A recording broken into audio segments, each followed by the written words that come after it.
Why do you support former President Roa Rodrigo Duterte?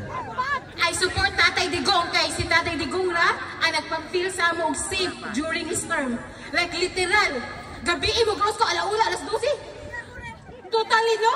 Tapos na tungod ni Tatay Digong, ako'y mga kailang ako kabalo nga gagamit banday o kanakuan, natingala lang ko kay naana sila sa barangay.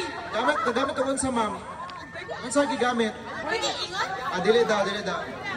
Tingala na lang ko kay naana sila dito sa kanang barangay. Kasi tao katong katong service list. Kanang ko kanang gipatawag sila sa barangay, gitagaan sila og tukhang.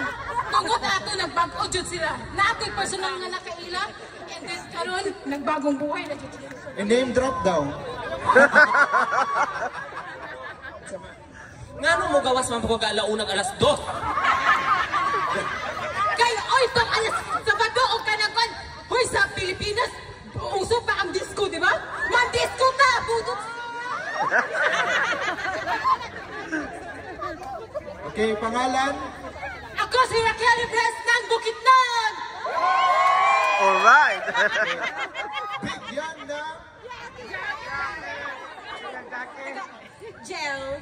Yeah, I'm Gel. From Luzon, Quezon City. Yeah, but I'm from New York. Why do you support PRRD po? Sinusupport ko si former President Rodrigo Duterte kasi nung time namin, kahit nasa Ilocos kami, feel namin yung pagmamahal ni Tatay Digong. Kahit hindi yun yung baluarte niya, is talagang na-feel namin. Lalo na sa mga OFW.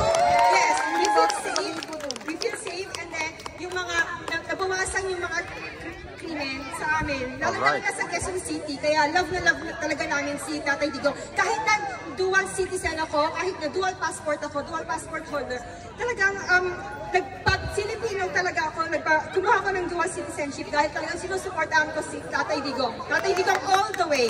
Alright! Okay, thank you.